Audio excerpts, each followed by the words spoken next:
The Pentagon Papers, released by a 21-year-old whistleblower, reveal more media lying about the ongoing war. So is Elon Musk right about the media's role in lying to you?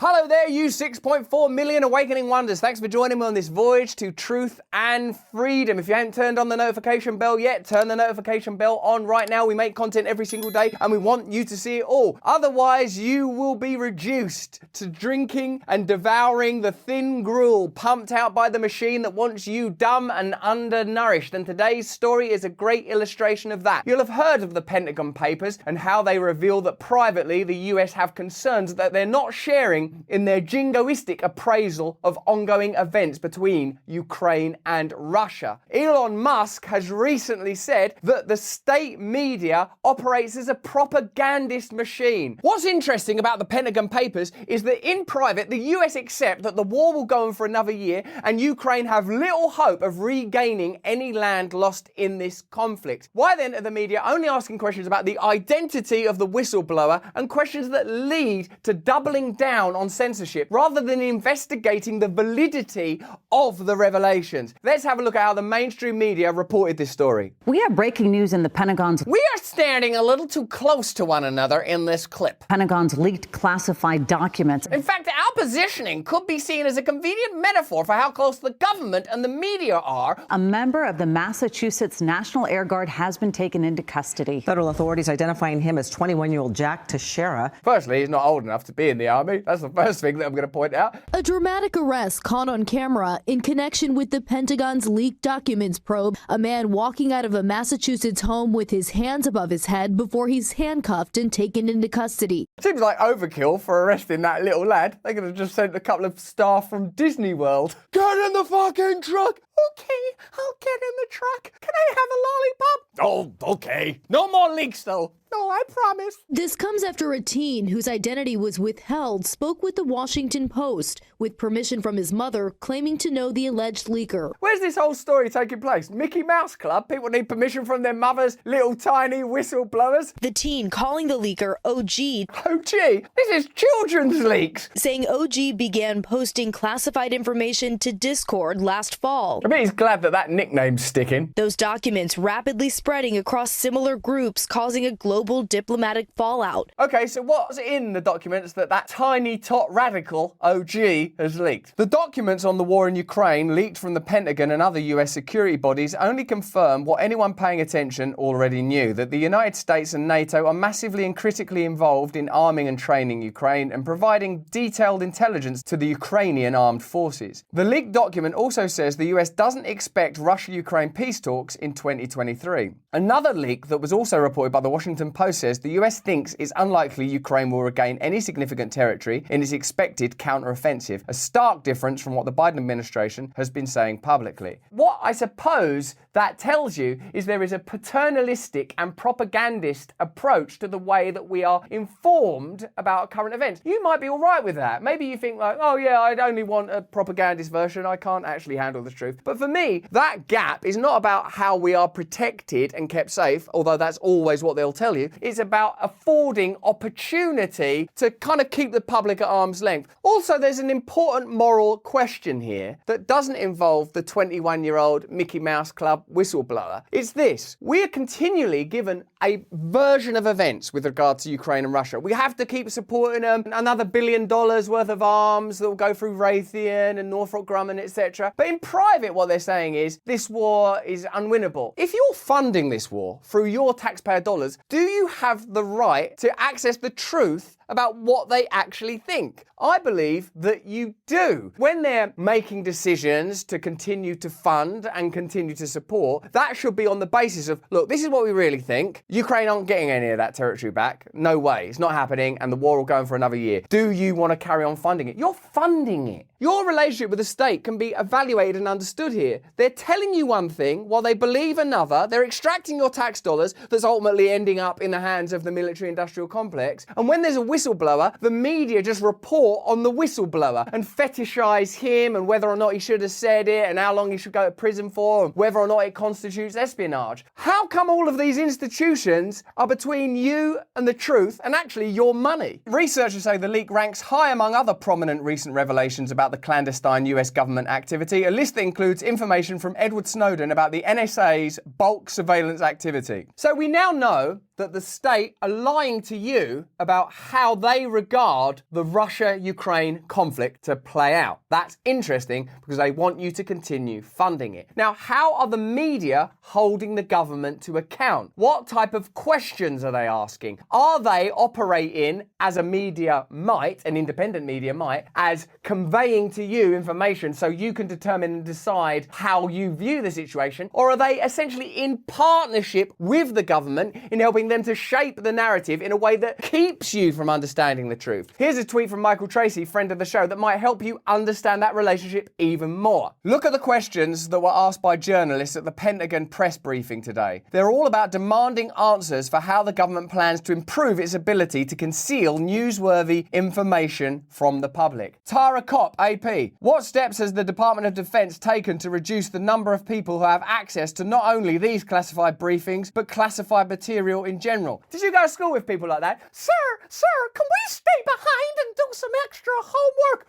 Great question. Yes, you can stay behind. Why is the person not asking, hey, what's going on? Is it true? What other intrepid inquiries are being relayed by the press? Jen Griffin, Fox News. You say that there are strict protocols in place, and yet a 21-year-old airman was able to access some of the nation's top secrets. How did this happen? And isn't this a massive security breach? So again, why did this leak happen? They should be interested in the content of the information. Still Griffin from Fox News. What is your message to anyone who might be thinking of leaking these kind of documents in the future? Sir, if anybody else would try to look at the test papers, what would happen to them? Oh, good question, Janice. Yes, they'd be in a lot of trouble. They're propping up the narrative that the government wants conveyed. This is brilliant. This is David Martin from CBS. Are you going to release this airman service record? So look, they want to fetishize the individual, make it about the individual. Brandy Vincent, Defense Scoop. What technologies is the Pentagon applying right now to both spot leaked documents online and spot potential indicators of leaking type practices? Having heard that list of suck-up, obsequious questions,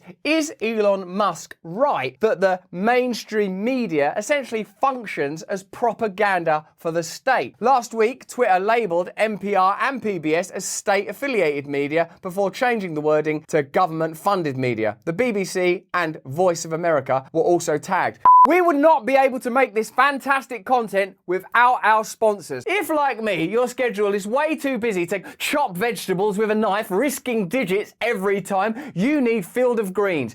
Every fruit and vegetable in Field of Greens is medically chosen to support specific health function, like heart, liver and kidney health, metabolism and your immune system. That's how Field of Greens helps me stay healthy. Field of Greens is the only brand with a better health promise. And if next time you visit the doctor, he, she, or they don't say something like, wow, whatever you're doing, it's working, keep it up, then you can return it for a refund. Keep your body healthy and your mind and spirit will follow. I've got 15% off to help get you started. Visit fieldofgreens.com and use my promo code BRAND. That's promo code BRAND at fieldofgreens.com. Now, let's go back to the other version of me who cares a great deal about corruption within the government, within big tech, how they all work together, bloody media. Look at the dynamic between Musk and this BBC reporter. The BBC reporter sees himself as an avatar for, an advocate of truth. But Elon Musk simply says, who are the BBC? We've spoken to people very recently who were involved in moderation, and they just say there's not enough people to police this stuff, particularly around hate speech in the company. Is that something that you want to address? What hate speech are you talking about? I mean, you use Twitter. Right. Do you see a rise in hate speech? The journalist wants to keep things general. Musk astutely makes it particular. And by making it particular, the guy's argument breaks down because he can't go, which wouldn't probably be that hard. Here are a bunch of tweets that I've personally seen that I find offensive. You know, he's not done his research because he doesn't really believe it, because he's just been given a bunch of talking points to hit Elon Musk with. Not even bought a knife to a gunfight. He's bought an ice cream to a gunfight. Describe a hateful thing.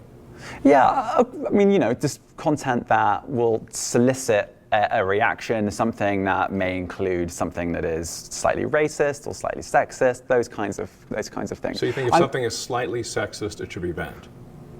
No, Is that I'm what not. you're saying? I'm not saying anything. I'm Well, saying. I'm just curious. I'm trying to understand what you mean by hateful content. And I'm asking for specific examples. What's really important, and this applies to all aspects of the story we're telling you today, is what do you focus on? Individuals, like the 21-year-old kid that's made these revelations, or individuals that are saying racist stuff that they shouldn't be saying on Twitter, or do you look at how these tools are being used by the powerful? That's much more important. Are you analysing something that pertains to the movement of power? Ultimately, what's important and what's interesting is Twitter was being co-opted by the same centralist media interests that dude works for. He's not comfortable moving away from generalisations. He doesn't have particular and specific information. He's not willing to talk about how powerful establishment interests want to use social media as a tool for propaganda, because he is participating in that, probably not knowingly, actually. And you just said that if something is slightly sexist, that's hateful content. Does that mean that it should be banned? Well, you've asked me whether my feed, whether it's got less or more. I'd say it's got slightly more. That's But why I'm asking for examples. Right. Can you name one example? I honestly don't use. Honestly, I You don't. can't name a single example. I'll tell you why. Because I don't actually use that For You feed anymore. Because I just don't particularly like it. I don't even go on Twitter. I don't even like Twitter anymore. Shut up. Leave me alone. Those cars don't charge quickly enough. And actually, a lot of people are quite similar. I only look at hang on my a second. following. You said you've seen more hateful content, but you can't name a single example, not even one. The dynamic's changed now. Somebody was saying, yeah, I've got a note. I'm not coming to school tomorrow. Okay, let me see this note.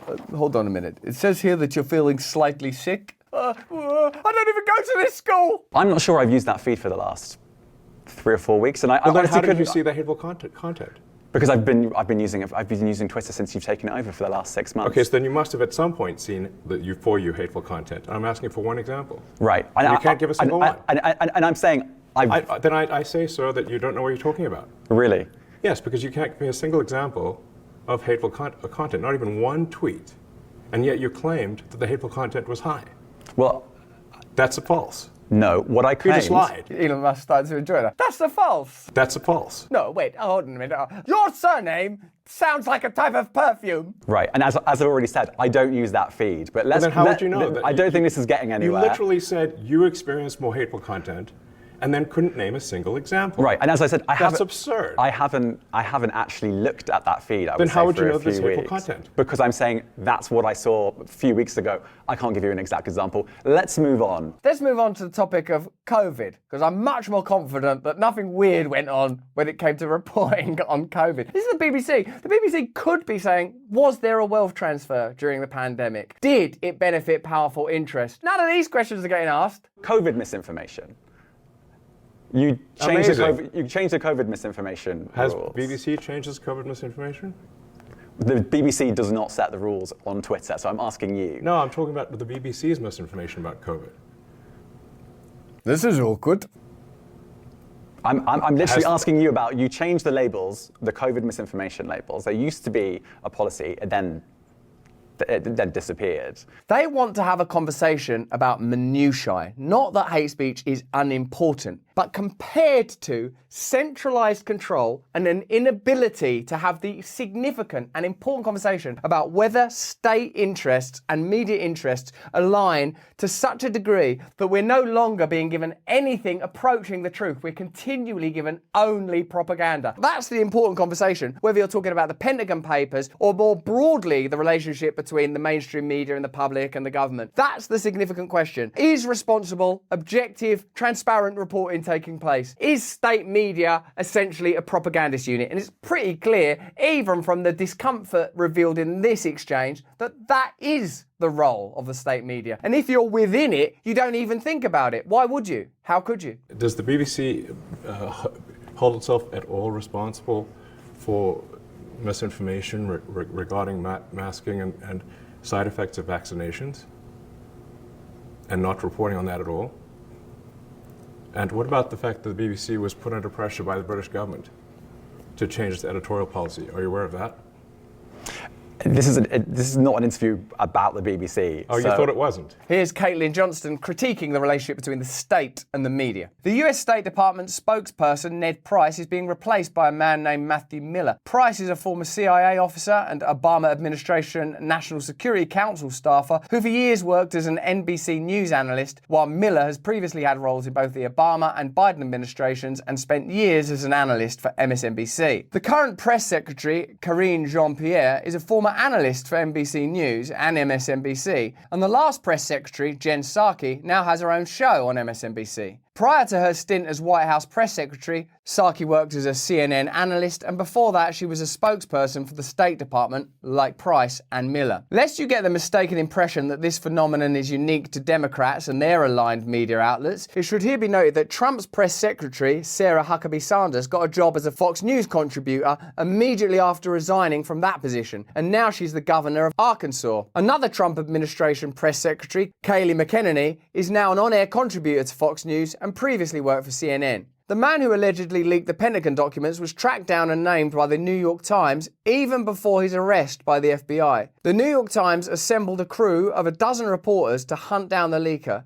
This job, typically undertaken solely by federal agents, was undertaken first by reporters from the mainstream press. When you're looking to diagnose what the relationship between the media and the state is, you can look at stories like this for indicators. The fact that the New York Times' response to these leaks was to send 12 reporters to track down the leaker rather than to analyse the content of the leaks shows you where their alliances are. Breaking news, we got a hell of a scoop. Apparently the government are lying to us about the Ukraine war and the nature of the funding and the likely outcomes. Oh my God, who made these leaks? Let's find them. Guys, get off of those stories about wealth transfer and lobbying and how both parties are funded by the same financial interest. There's a little boy telling the truth. You better track down that truth-telling son of a bitch fast. It's not even their job. They're meant to be reporting on it. Why are they tracking them down? That's the job of the FBI or the CIA or something like that. I mean, who was that carried out the arrest of all the guns? New York Times, you're under arrest, you son of a bitch. How dare you? How dare you defy the mainstream media? All this while state propaganda outlet NPR continues its ongoing tantrum about Twitter accurately labelling its account government funded, an upgrade from its also accurate previous designation as US state affiliated media.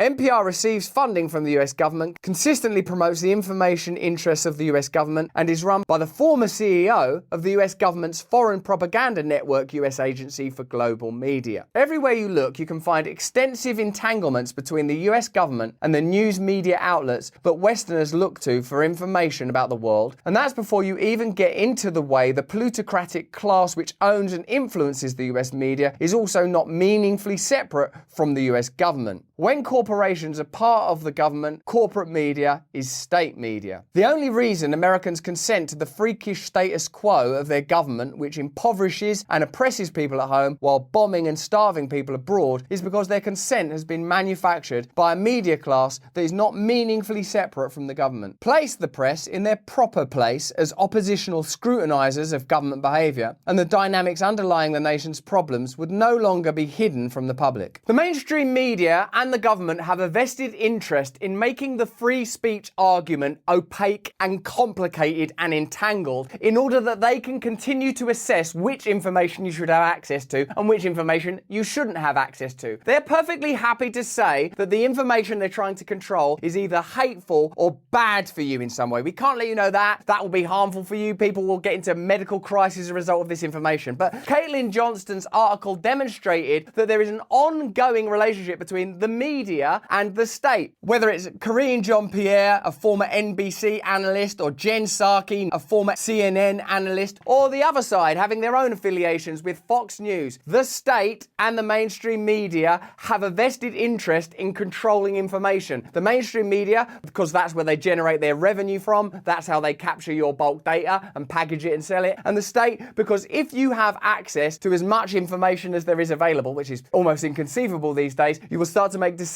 decisions and make demands that are inconvenient for their ongoing agenda. So Elon Musk is perfectly right to point out that the BBC are culpable when it comes to misinformation, malinformation, and censorship. That you can't make accusations towards Twitter or TikTok unless you come from a place of moral authority. Unless you can say, we're the people that never lie. We're the people that are absolutely transparent. We're the people that objectively understand what's best and are operating entirely with an agenda to improve the world on your behalf. When you look at the last few years, when you see the transfer of wealth, when you see the way that the government regulate and legislate continually in order to advance elite interests, it's clear that they don't have your best interests at heart. When you look at how the media report, it's pretty clear that they have their corporate and commercial partners' interests at heart. What we have now is a complete absence of moral authority, both in government and the media. And when you have that void, it's perfectly reasonable that new and emergent voices and forces will start to fill it. And we're just at the beginning of something incredibly significant, because we know that the AI revolution is going to alter their ability to control information, to create new narratives, to censor. I mean, it's almost inconceivable what's on the horizon for all of us now. So ultimately, we need as many empowered voices in this space as possible. And in my view, you can't have censorship unless you have the authority to censor. And either the mainstream media or the government have anything approaching that. But that's just what I think. Let me know what you think in the comments below. If you enjoyed this video, have a look at either of these. Turn on the notification bell right now. But more important than any of that, please stay free.